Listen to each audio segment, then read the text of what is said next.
Mahakasika an'izay fandrafetana ny CES izay ihany manana solotena iray avy ao anatin'ny CES moa ny vondrona sy antoko folo izay mpanao sy ny soro-dalana amin'izao fotoana izao ary amofody efa miomana ary efa mijery ireo solotena ny ao anatin'ny CES vaovao ny mpanao sy ny soro-dalana.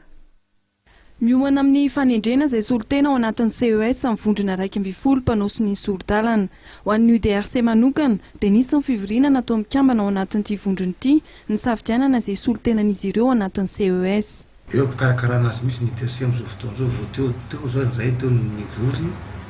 namakafaka ny candidature ao anatin'ny UDRC misy candidature eo telona efatra eo ao zao mbola safidianany be sy ny maro avy eo dia izay valiny farany oampitaina amin'ny olona hanendry ny CES.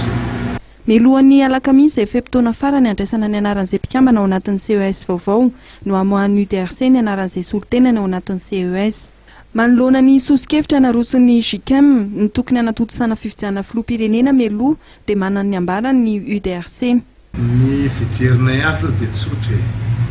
raha ny eritreritray efa tokony atao hatramin'ny ela io élection io fa ny manerana an'izy ity zany dia le tery vaimanta ataon'ny firaisambe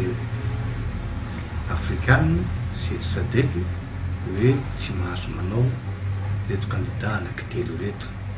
nefa fatapoko fatam-pirenena fa ireo kandida anankitelo ireo dia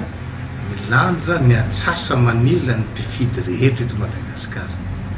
dia mipetraka ny fanontaniana hoe ilamina ve ny tany sa tsy ilamina raha ireo no tsy manao ka izay ihany manerina amin'izy ity. Heverin'ny UDRC fa tsy mampaninona azy ireo na amin'ity taona ity no hanatotosana ny fifidianana saingy heveriny kosa fa mialoha izay dia tokony halamina aloha momba ny kandida hilatsaka ny fifidianana ary tokony havelan'ny malagasy hifidy izay tiany sahala ny any amin'ny firenena rehetra.